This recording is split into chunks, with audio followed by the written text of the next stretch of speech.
말씀은 에베소서 4장 7절에서 16절 말씀입니다. 에베소서 4장 7절에서 16절 제가 봉독해 드리겠습니다. 우리 각 사람에게 그리스도의 선물의 분량대로 은혜를 주셨나니 그러므로 이르기를 그가 위로 올라가실 때 사로잡힌 자를 사로잡고 사람들에게 선물을 주셨다 하였도다. 올라가셨다 하였은즉 땅 아래 곳으로 내리셨던 것이 아니면 무엇이냐? 내리셨던 그가 곧 모든 하늘 위에 오르신 자니 이는 만물을 충만케 하려 하심이라. 그가 혹은 사도로 혹은 선지자로 혹은 복음 전하는 자로 혹은 목사와 교사로 주셨으니 이는 성도를 온전케 하며 봉사의 일을 하게 하며 그리스도의 몸을 세우려 하심이라. 우리가 다 하나님의 아들을 믿는 것과 아는 일에 하나가 되어 온전한 사람을 이루어 그리스도의 장성한 분량이 충만한 데까지 이르리니 이는 우리가 이제부터 어린아이가 되지 아니하여 사람의 쾌술과 간사한 유혹에 빠져 모든 교훈의 풍조에 밀려 요동치 않게 하려 함이라. 오직 사랑 안에서 참된 것을 하여 범사에 그에게까지 자랄지라. 그는 머리니 곧 그리스도라. 그에게서 온몸이 각마디를 통하여 도움을 입음으로 연락하고 상합하여 각 지체의 분량대로 역사하여 그 몸을 자랑케 하며 사랑 안에서 스스로 세우느니라. 아멘.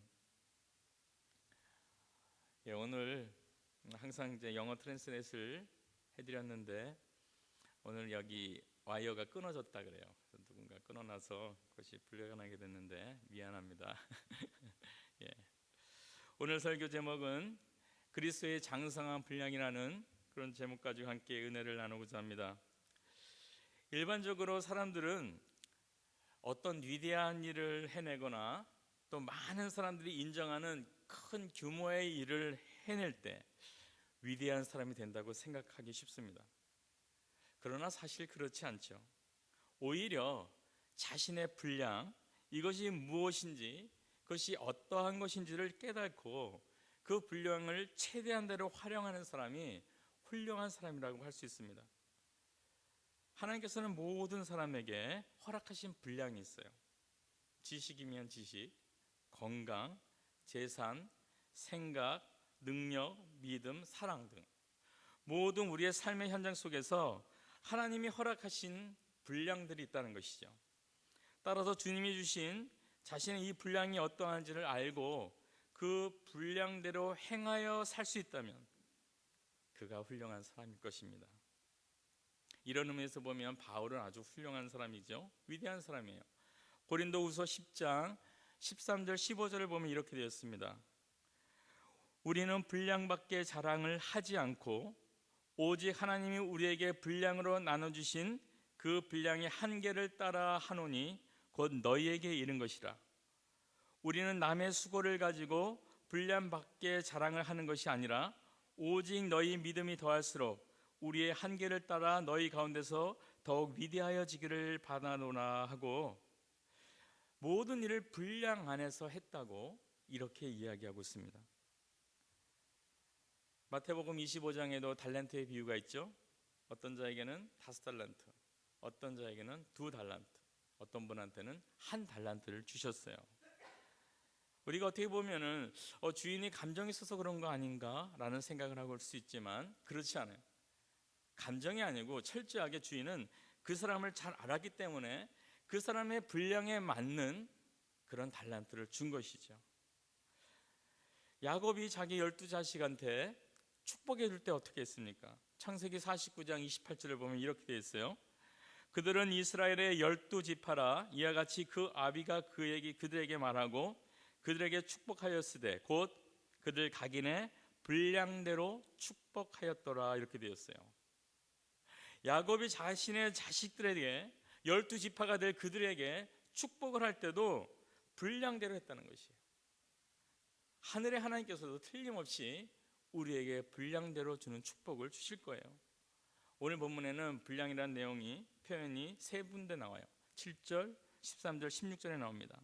오늘 말씀을 통해서 이 의미를 살피고 그리고 우리의 신앙의 목표인 그리스도의 장성한 분량까지 그 분량에 충만한 데 이르기까지 되는 은혜가 우리 가운데 있기를 바라겠습니다. 첫 번째 그리스도 선물의 분량입니다. 7절이죠. 우리 각 사람에게 그리스도의 선물의 분량대로 은혜를 주셨나니, 이렇게 되어 있어요. 그리스도의 선물이 무엇입니까? 에베소서 2장 8절을 보면 너희가 그 은혜를 인하여 믿음으로 말미암아 구원을 얻었나니 이것이 너희에게서 난 것이 아니요 하나님의 선물이라, 이렇게 되어 있어요. 그럼 그리스도의 선물이 뭐예요? 믿음으로 얻은 구원을 말하는 것이죠. 따라서 그리스도의 선물의 분량은 성도의 믿음의 분량으로 이해하면 되는 것입니다. 베드로 사도가 이런 말씀을 했어요. 베드로전서 4장 18에서 19절을 보면 의인이 겨우 구원을 얻으면 경건치 아니한 자와 죄인이 어디서리요. 그러므로 하나님의 뜻대로 고난을 받는 자들은 또한 선을 행하는 가운데 그 영혼을 조물주께 부탁할지어다, 이렇게 되어 있어요. 무슨 얘기입니까? 의인이에요. 예수 그리스도를 믿어서 구원 얻는 의인이에요. 그럼에도 불구하고 겨우 자기 자신만 구원을 얻는 사람이 있다는 것이에요. 간신히 예수 그리스도를 믿고 자신만 구원 얻는 그런 분이 있고, 또 한 분은 어떤 분이에요? 고난을 계속 받고 또 받으면서도 선을 행하여 가는 사람이에요. 고난을 받지만 계속해서 선을 행하는 사람, 그리고 그 영혼을 하나님께 의탁하며 사는 의인도 있다는 것이에요. 분명히 믿음의 분량이 다르다는 것이죠. 있다는 것이에요. 그럼 여기서 믿음을 말하는 건 무엇입니까? 그 믿음의 내용이 뭐예요? 8절 9절에 이렇게 되어 있죠. 그러므로 이르기를 그가 위로 올라가실 때에 사로잡힌 자를 사로잡고 사람들에게 선물을 주셨다 하였더라. 올라가셨다 하연즉즉 땅 아래 곳으로 내리셨던 것이 아니면 무엇이냐. 믿음은 땅 아래로 내리셨던 것을, 주님이 이것을 믿는 것이에요. 예수님께서 내 죄를 대신해서 마땅히 내가 지옥의 고통을 당해야 되는데 이 고통을 위해서 땅 아래로 내리셨다는 것, 이것을 믿는 것입니다. 동시에 또 예수님은 하늘 위로 오르셨다 그랬죠. 예수님께서 부활 승천했어요. 그래서 우리에게 부활의 참 소망을 주신 분이죠. 지난주가 부활 주간이었죠. 이런 참 소망을 주신 분, 그래서 우리도 이 하늘나라를 사모하는 것, 이것이 바로 믿음입니다. 나를 위해서 죽으시고 나를 위해서 지옥 고통을 당하시고 또 부활 승천하신 분, 거기다가 오늘 말씀에 사로잡힌 자를 사로잡은 이란 말이 나와요. 이거는 시편 68편을 인용한 구절인데 무슨 의미냐면 승리의 주님을 말합니다. 죽음으로 위협하는 사탄과 그 죽음의 권세를 정복하고 이기신 그 승리를 말하는 것이에요. 바로 승리하신 주님을 믿는 것을 말해요. 그리고 동시에 예수님께서 사람들에게 만물을 축복으로 주셨다는 사실을 믿어야 되죠. 10절이죠. 내리셨던 그가 곧 모든 하늘 위에 오르신 자니 이는 만물을 충만케 하려 하심이라 했어요. 만물을 충만케, 이 얘기는 세상을 하나님의 은혜로 가득 차게 하신다는 것이, 이것을 믿어야 됩니다. 이게 바로 우리가 믿어야 될 내용이죠. 내 죄를 위해서 고통받고 죽음당하셔서 땅 아래로 내려가신 예수, 나에게 부활의 산 소망을 주시고 천국을 사모하게 해주신 그 예수님, 우리가 두려워하던 그 존재인 죽음과 사탄을 물리치고 이기신 그 주님, 그리고 우리에게 축복을 해주시는 주님, 이것을 믿는 것이 온전한 믿음입니다. 믿음 생활 가운데 우리 안에 분량이 있다 그랬죠? 믿음의 분량의 예를 한번 들어볼까요? 주님이 만져주시면 낫는다는 믿음으로 주님께 요청하는 분들이 있었죠. 내 병을 고쳐주세요 하고 다가온 분들이 있었습니다. 믿지 않는 사람도 있는데 이렇게 믿음을 가진 분들, 귀한 믿음이에요. 그런데 주님께 요청하지 않고 많은 사람들 통해서 살짝 예수님의 몸에 타치함으로 병을 나은 여인도 있어요. 혈루병이 나았죠. 더욱 귀한 믿음입니다. 그리고 백부장의 믿음 어떻습니까? 이것을 뛰어넘었죠. 그래서 만질 필요도 없고 그리고 만날 필요도 없이 주님이 그냥 말씀만 하시면 나을 겁니다. 마태복음 8장 8장이죠. 백부장이 대답하여 가로되 주여 내 집에 들어오심을 나는 감당치 못하겠사오니 다만 말씀으로만 하옵소서. 그러면 내 하인이 낫겠삼나이다. 만나지 않고 요청하지 않고 말씀만으로 나을 수 있다는 그 믿음, 이게 바로 믿음의 분량이죠. 매일 모든 일에 믿음으로 살지 않는 것보다는 그래도 가끔 약간의 일들을 믿음으로 행하는 것이 귀한 것이에요. 그렇죠? 근데 이렇게 가끔 믿음으로 행하는 것보다는 자주 좀 더 많은 일을 믿음으로 따라서 살아가는 것은 더 귀하죠. 그런데 로마서 14장 23절을 보면 믿음으로 조차 하지 아니하는 모든 것이 죄니라라고, 이렇게 믿지 않는 모든 것이 죄라고 할 정도로 모든 것을 믿음으로 해야 된다는 믿음의 분량도 있다는 것입니다. 매일같이 믿음으로 살아야 된다는 것이죠. 기도에 대한 믿음의 분량은 어떻습니까? 다른 사람은 엉망으로 살아도 나만의 신앙생활을 잘해야 되겠다 결단하고 나의 성결함을 위해서 나 자신을 항상 돌아보고 하나님 말씀을 묵상하고 하나님과 교제하는 삶, 귀한 삶이죠. 그런데 이 믿음보다 좀 더 넘어선 분량은 뭡니까? 사무엘의 믿음인 것 같아요. 사무엘상 12장 23절을 보면 나는 너희를 위하여 기도하기를 쉬는 죄를 여호와 앞에 결탄코 범치 아니하고 선하고 의로운 도로 너희를 가르칠 것인즉. 그는 자신이 포커스가 아니라 엉망으로 살고 있는 그 백성들을 위해서, 같은 이스라엘 백성들을 위해서, 그들을 위해서 기도하는 게 중요하다는 얘기를 하는 것이에요. 믿음의 분량입니다. 옳고 그름이 없어요. 믿음의 분량은. 또 자신의 요구와 상황, 자신의 원함을 기도하는 것 귀한 것이에요. 그렇지만 내 뜻대로 마옵시고 아버지 뜻대로 하옵소서라는 믿음의 분량도 있죠. 예수님의 장성한 분량 아닙니까? 지난주에 나눴던 보고도 믿지 않는 사람이 있지만 거기에 비해서 보고 믿는 사람이 귀한 믿음이에요. 하지만 주님은 보지 못하고 믿는 믿음이 복되다고 말씀하셨어요. 한 가지만 더 말씀드릴게요. 우상에 대해서는 어떻습니까? 우상에게 드려진 음식들, 무당이 구슬하거나 제사장에 올렸던 음식들은 이것은 귀신한테 드렸던 것이니까 먹으면 안 돼 라고 결단하고 나의 신앙을 지키기 위해서 먹지 않겠다. 바른 믿음입니다. 귀한 믿음이에요. 그런데 또 고린도전서 8장 4절에는 이렇게 되어 있죠. 그러므로 우상의 제물을 먹는 일에 대하여는 우리가 우상은 세상에 아무것도 아니며 또한 하나님은 한 분밖에 없는 줄 아노라 라고 얘기하고 있어요. 무슨 얘기예요? 우상이 아무것도 아닌데 거기 들여줬다고 그걸 왜 못 먹어? 먹을 수 있다는 것이죠. 이 믿음 귀한 것이에요.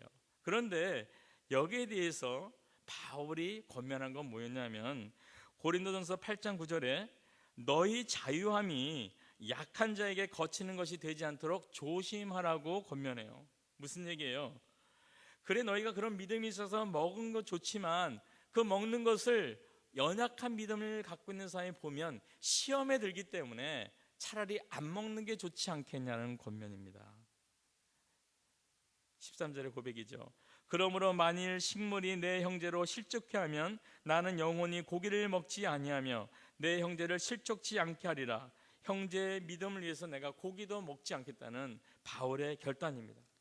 나만 깊은 믿음을 가지고 있으면 대가 아니고 다른 형제 자매의 믿음까지도 생각하는 그런 분량인 것이죠. 이렇게 믿음에는 분량이 있습니다. 제가 조금 전에 말씀드린 마지막 우상의 제물에 관한 것처럼 독특하게 내가 나의 믿음의 분량대로 믿음으로 했는데도 불구하고 다른 성도를 시험 들 수 있게 만드는 상황, 요거를 제외하고는 나머지들은 우리의 믿음의 분량대로 살아가는 것입니다. 잘 섬기면 돼요. 우리는 현재의 믿음의 분량이 있어요. 그리고 이 분량으로 살아가다가 하나님께서 말씀과 또 아니면 경험을 통해서 깨닫게 해주심으로 우리의 믿음이 자라갑니다. 결국 그렇게 자라 어디까지 갑니까? 그리스도의 장성한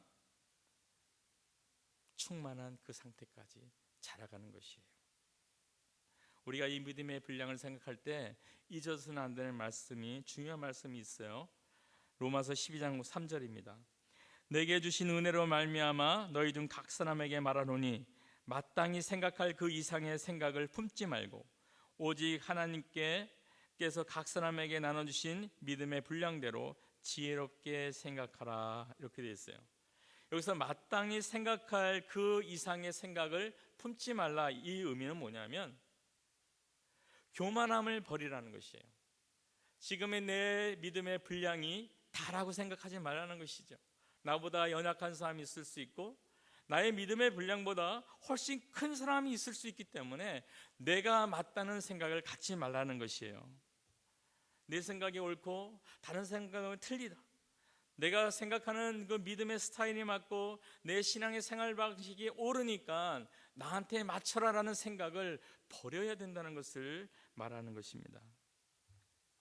아직 믿음의 분량이 작아 보이는 삶 때문에 우린 때로는 실망해요. 이렇게 살았으면 좋겠는데 실망스러운 모습이 보일 수도 있죠. 하지만 내가 믿음의 분량이 그래도 남들보다 조금은 크다고 생각하시는 분들이 해야 될 일은 뭐냐면 이 실망 때문에 정죄하고 판단해서는 안 되는 것이고요, 오히려 도와주고 사랑하고 기도해주고 이끌어줘야 된다는 것이에요. 로마서 14장 1절부터 4절까지 나온 얘기가 그거예요. 믿음이 연약한 자를 너희가 받되 그의 의심하는 자를 비판하지 말라. 어떤 사람은 모든 것을 먹을 만한 믿음이 있고 연약한 자는 채소를 먹느니라. 먹는 자는 먹지 않는 자를 업신여기지 말고 먹지 못하는 자는 또 먹는 자를 판단하지 말라. 이는 하나님이 저를 받으셨습니다. 15장 1절에는 우리 강한 자가 마땅히 연약한 자의 약점을 담당하고 자기를 기쁘게 하지 아니할 것이라. 우리 각 사람이 이웃을 기쁘게 하되 선을 이루고 덕을 세우도록 할지니라. 믿음이 있으신 분은 믿음이 연약한 분을 업신여기지 말라는 것이에요. 어떻게 그렇게 신앙생활을 해? 하고 업신여기지 말라는 것입니다. 오히려 그 연약한 것을 내가 담당해 주라는 것이에요. 그 연약함을 내가 보호해주고 보충해주고 도와주고 그가 잘할 수 있도록 길을 열어주라는 것입니다. 반대로 연약한 분들은 믿음이 강한 분들을 판단하지 말라는 것이에요. 서로 판단하지 말고 서로 업신여기지 말고 서로 눈에 띄는 실수와 그리고 허점이 있다면 주님께서 이것을 왜 보여주셨겠습니까? 교회에서나 가정에서나 학교에서나 우리 친구들에게 보여지는 그 실수들, 부족한 부분들, 허점들, 이것들은 우리로 하여금 그 부분을 담당해 주라는 의미예요. 뭔가 허점이 보이세요? 다른 사람의 부족한 점이 보이세요? 그러면 주님은 그것을 정지하고 그것을 드러내고 그 사람을 창피하게 만들라는 것이 아니고 네가 그 부분을 도와주라는 것이죠. 그 부분을 보충해 주라고 주님은 우리의 눈에 보이게 해주신다는 것이에요. 믿음의 분량이 있어서 이 시각은 굉장히 중요합니다. 믿음의 분량이 있어서 교만하지 아니하고 연약한 자를 담당해 줄 수 있는 그 은혜가, 그 넉넉한 사랑의 마음이 우리 안에 있어야 돼요. 성도들은 이렇게 믿음의 분량을 가지고 있습니다. 그리고 그렇게 살아갈 수밖에 없어요. 나의 지금 현재의 믿음의 분량 넘어설 수가 없습니다. 하지만 정말 귀한 것은 뭐냐면 주님께서는 우리로 하여금 말씀을 깨닫게 해주셔요. 그리고 경험하게 함으로 우리의 믿음의 분량이 넓혀질 수 있도록 도와준다는 것이죠. 왜요? 목표가 예수 그리스도의 장성한 분량이기 때문에. 이것이 바로 감사한 것이죠. 아무쪼록 우리가 어디에 있든지 우리가 무엇을 하든지 다른 사람을 판단하고 업신여기는 것이 아니고 오히려 연약한 자를 담당해 줄 수 있는 겸손한 마음을 갖고 나의 믿음의 분량을 잘 생각하시고 주님 앞에서 신실하게 이것을 사용할 수 있는 우리 모두가 되길 바라겠습니다. 두 번째는 각 지체의 분량입니다. 우리가 믿음의 분량도 있지만 또 지체의 분량이라는 것이 있어요. 16절에 보면 이렇죠. 그에게서 온몸이 마디를 통하여 도움을 입음으로 연락하고 상합하여 각 지체의 분량대로 역사하여 그 몸을 자라게 하며 사랑 안에서 스스로 세우느니라. 하나님께서는 우리 성도들을 구원을 받을 때 교회 지체로 부르셨어요. 우리는 개인적으로 구원받았지만 우리가 그리스도의 몸이라는 공동체의 일부 지체로 부르심을 받았다는 것이죠. 그렇기 때문에 우리의 각 지체의 분량대로 우리가 충성해야 되는 것이에요. 그래서 교회를 든든하게 세워가야 되는 것입니다. 믿음의 분량을 가지고 충성해야 될 곳은 바로 우선적으로 교회입니다. 그리고 가정이고 우리 주변에 우리가 접하는 모든 사람들에게 우리는 헌신해야 되는 것이에요. 우리에게 어떤 지체들을 주셨습니까? 본문 11절에 보면 그가 혹은 사도로 혹은 선지자로 혹은 복음 전하는 자로 혹은 목사 교사로 주셨으니 이렇게 되어 있고요. 우리들이 잘 아는 고린도전서 12장 27에서 28절을 보면은 첫째는 사도요, 둘째는 선지자요, 셋째는 교사요, 그 다음은 능력이요, 그 다음은 병 고치는 은사와 서로 돕는 것과 다스리는 것과 각종 방언을 말하는 것이라 이렇게 되어 있고요. 로마서 12장 6절에서 8절을 보면 우리에게 주신 은혜대로 받은 은사가 각각 다르니 예언이면 믿음의 분수대로, 섬기는 일이면 섬기는 일로, 혹 가르치는 자면 가르치는 일로, 권위하는 자면 권위하는 일로, 구제하는 자는 성실함으로, 긍휼을 베푸는 자는 즐거움으로 할지니라 이렇게 되어 있어요. 이것 말고도 성경 안에 많은 은사들이 나열되어 있습니다. 제가 말씀드린 은사만 정리를 하면 첫 번째 부류는 사도, 선지자, 목사, 교사, 복음 전하는 자 이런 분들을 통해서 성도들을 가르치고 교회를 가장 근본적인 일들을 행하는 그런 지체들이에요. 두 번째 부류는 뭡니까? 능력 행하는 자, 예언하는 자, 병 고치는 자, 각종 방언을 말하는 사람들을 얘기하는데 이분들은 교회에 필요한 부분을 보충해 주는 분들이에요. 그리고 은사 중심으로 돕는 자들입니다. 그리고 셋째 부류는 뭡니까? 서로 돕는 자, 구제하는 자, 긍휼을 베푸는 자. 이분들은 교회 안에서 이렇게 나눠주는 것, 필요한 것을 나눠주고 돕는 그런 지체들이에요. 다양한 지체들이 교회에 있을 수 있습니다. 이렇게 다양한 지체에 따른 분량들이 있는데 거기서 그 특징이 무엇입니까? 우리가 이 특징을 알아야 돼요. 다양성과 일치성이에요. 기능은 다르지만 동일한 마음과 생각으로 함께 일한다는 것이죠. 고린도전서 12장을 보면은 온몸이 눈이면 듣는 것은 어디냐고 이야기를 하고 있습니다. 그리고 하나님이 원하는 대로 지체에 각각 몸을 두셨다고 했어요. 그렇기 때문에 손이 발한테 너는 쓸데없다 이렇게 얘기할 수 없다는 것이죠. 지체의 분량이 있습니다. 이 몸의 지체는 서로 기능이 달라야 되죠.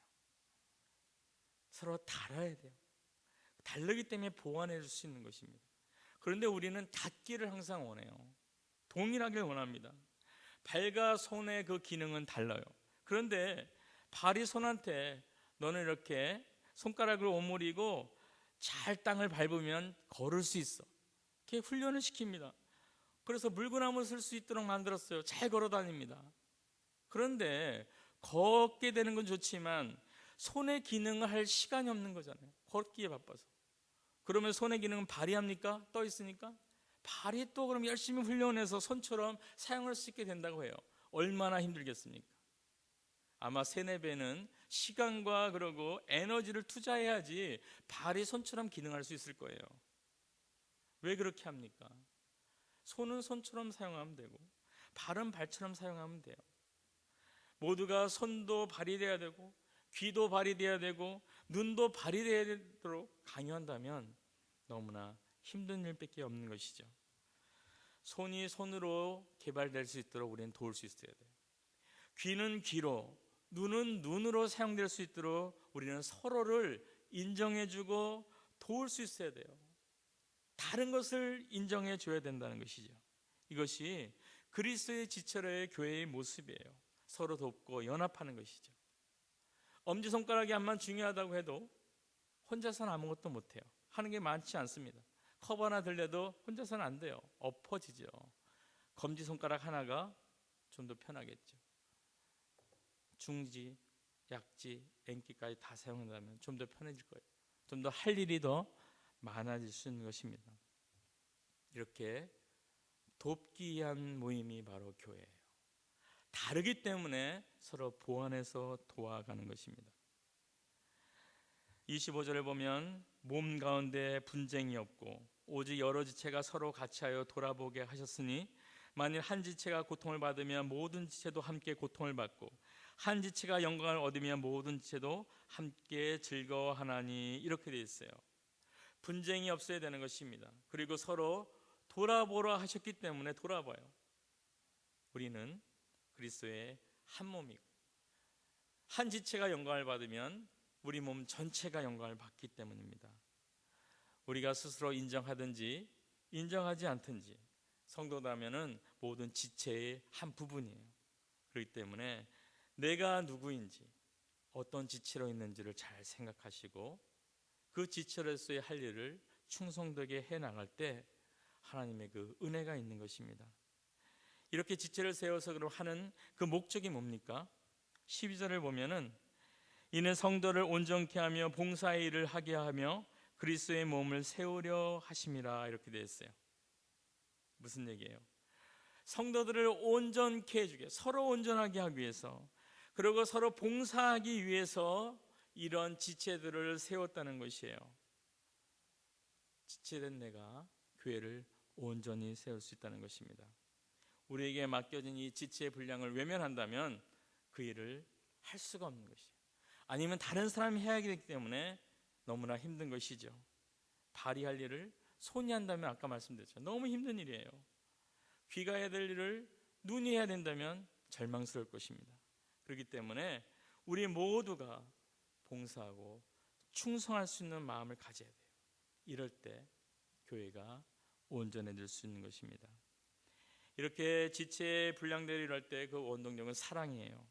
각 지체의 분량대로 역사하여 그 몸을 자라게 하며 사랑 안에서 스스로 세우느니라, 이렇게 되었어요. 우리가 그리스도를 사랑하기 때문에 이 일을 하는 거가 돼야 되고, 우리가 같은 우리 성도를 사랑하기 때문에 이 봉사를 해야 된다는 것입니다. 할 수 없이 해서도 안 되고 어쩔 수 없이 해서도 안 되는 것이에요. 사랑이 원동력으로 될 때 그 결과까지도 아름답게 남을 수 있습니다. 우리는 지체로 부름을 받았어요. 우리가 함께 서로 봉사하고 협력해서 아름다운 교회를 세워갈 수 있는 복된 우리가 되길 바랍니다. 끝으로 그리스도의 장성한 분량입니다. 우리의 목표는 그리스도의 장성한 분량에 이르는 데까지예요. 13절에 우리가 다 하나님의 아들을 믿는 것과 아는 일에 하나가 되어 온전한 사람을 이루어 그리스도의 장성한 분량이 충만한 데까지 이르리니 라고 했어요. 장성한 분량까지 이르는 것, 이게 우리의 행할 목표예요. 우리는 목표를 너무 낮게 잡으면 안 됩니다. 어느 집사님, 존경스러울 수 있어요. 그 집사님 목표가 되면 안 돼요. 아니면 우리 교회 담임 목사님, 아니면 어떤 큰 교회 정말 좋은 덕을 갖고 있는, 덕망과 지식을 갖고 경험을 갖고 있는 그 목사님이 우리의 목표가 되면 안 되고요. 예수 그리스도가 우리의 목표가 되어야 됩니다. 15절 보세요. 오직 사랑 안에서 참된 것을 하며 범사의 그에까지 자랄지라. 그는 머리니 곧 그리스도다, 이렇게 되어 있어요. 예수님까지 자라라는 것이에요. 우리는 자라기로 결심을 해야 돼요. 우리는 때로는 만족합니다. 우리 성인들은 키가 더 이상 안 크죠? 그래서 그냥 만족하고 살아요. 그것처럼 때로는 신앙도 우리가 이 정도면 됐어 하고 만족할 때가 있는데, 신앙에 있어서는 그러면 안 되는 거예요. 믿음의 분량은 그리스도까지예요. 그렇기 때문에 우리가 자라려는 마음을 갖고 있어야 됩니다. 그리고 그렇게 자랄 때 중요한 건 뭐냐면 사랑 안에서 참된 것을 행하면서 자라는 것이에요. 참된 것을 행하는 거 좋아서 포커스를 두다 보면 사랑을 놓칠 때가 있어요. 오래전에 서울의 큰 교회에서 있었던 일이에요. 중등부 예배를 드릴 시간이 임박했는데 한 아이가 모자를 쓰고 있는 것이에요. 지금은 그럴 수도 있겠지만 그 당시에는 모자를 쓰고 예배 드린다는 것을 상상할 수 없는 일이었던 것 같아요. 그러니까 부장 집사님이 딱 보시고 얘야 그 모자 좀 벗어라, 좋게 얘기하죠. 근데 이 학생이 들은 척 만척이에요. 조금 기분이 나빠졌어요. 부장님이 다시 한번 너 언성을 높여서 그 모자 안 벗어? 했더니 얘가 같이 이렇게 집사님을 쳐다보면서 모자를 더 푹 눌러 쓰는 거예요. 집사님이 이제 정말 화가 났죠. 그 아이에게 빠른 걸음으로 막 달려갔어요. 그랬더니 그 아이가 모자를 더 푹 눌러 쓰고 교회 뒷문에서 나가버렸어요. 교회가 이제 예배가 임박하니까 집사님 못 따라갔죠. 그런데 한 주, 두 주, 한 달이 되도록 그 아이가 나타나지 않는 것이에요. 부장집사님이 걱정이 되죠. 그래서 기도하는 중에 담당 그 목사님과 중등부 목사님과 함께 신방을 갔습니다. 들어본즉 그 아이가 그런 이유는 뭐 집사님한테 반항하려는 게 아니고 뒤가 찢어져서 머리가 찢어져 그걸 꼬매려고 머리카락을 자른 거예요. 그래서 이렇게 쭉 밀어갖고 잘라졌지, 거기다 수술해갖고 이렇게 꼬맨 자리가 있지. 그러니까 그거를 보여주기 싫었던 것이에요. 그래서 모자를 쓰고 갔는데 집사님이 모자를 벗으라 그러니까 도망 나온 것이. 그래서 한 달 동안 그 머리가 자랄 때까지 이렇게 기다린 것이에요. 집사님이 그 얘기를 듣고 나오면서 미안해서 눈물을 흘렸다 그럽니다. 부장집사님의 믿음의 분량이 뭡니까? 예배 드릴 때는 모자를 벗어야 되는 것이에요. 그거 참된 것이죠. 그리고 규칙을 이렇게 짓고 싶었어요. 그런데 한 가지만 더, 사랑이 좀 더 있었어요. 하지만 이 집사님의 믿음의 분량은 이제 자랐어요. 만약에 동일한 사건이 또 그 교회에서 벌어진다면 어떻게 할까요? 이번에는 이렇게 불러내겠죠. 무슨 일이 있니? 모자를 못 벗는 무슨 일이 있니? 이해하려는 사랑의 노력을 할 것이에요. 이게 바로 이렇게 성장하는 것이에요. 사랑 안에서 참된 것을 행함으로 말미암아 그리스도에게까지 자라가는 것입니다. 우리의 교회 목표는, 우리의 성도의 목표는 온전한 주님까지예요. 그럼 왜 이렇게 주님의 장성한 분량까지 자라야 되느냐? 14절이죠. 이는 우리가 이제부터 어린아이가 되지 아니하며 사람의 계율과 간사한 유혹에 빠져 모든 교훈의 풍조에 밀려 요동치 않게 하려 함이라. 참으로 우리들은 어린아이처럼 세상의 물질 만능주의 조류의 유혹을 받아서 물질에서 조금만 힘들어지면 요동을 쳐요. 그러죠? 어려운 환경을 만나면 마음이 요동을 칩니다. 그래서 주님의 사랑을 의심해요. 그리고 즐기고 싶은 것이 있으면 또 그 쾌락 때문에 요동을 칩니다. 이 신앙이 스테이블하지 않아요. 본인도 답답하고 옆에서 보는 사람도 답답하고, 그러기 때문에 주님은 잘하라는 것이에요. 주님처럼 장성한 그 모습까지 충만하게 이뤘을 때, 그렇게 되면 우리의 요동함이 줄어들기 때문입니다. 사랑으로 참된 것을 해나갈 수 있기 때문인 것이죠. 방법은 무엇입니까? 13절이에요. 우리가 다 하나님의 아들을 믿는 것과 아는 일에 하나가 되는 것입니다. 그때 온전해진다 그랬어요. 우리들이 아는 것이 있습니다. 성경을 통해서 우리 깨달아요. 말씀을 묵상하면서 우리가 이것이 이렇게 살아있구나 깨달아요. 근데 아는 것과 믿는 것은 차이가 있는 것이죠. 아는 것을 우리가 믿는 경지까지 가야 되고, 그 믿음을 우리 삶 속에서 행할 수 있는 경지까지 갈 때 자라남이 일어나는 것이에요.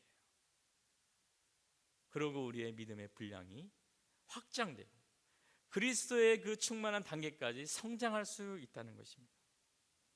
우리 성도들은 지금 현재의 나의 믿음의 분량에서 열심히 충성하고 봉사하는 것 중요합니다. 아까 그 집사님처럼. 그러다가 주님은 경험을 통해서 깨닫게 해주시고 또 말씀을 통해서 깨닫게 해주심으로 우리의 믿음의 분량을 넓혀 가시는 것이에요. 그런 복을 우리가 누릴 수 있어요.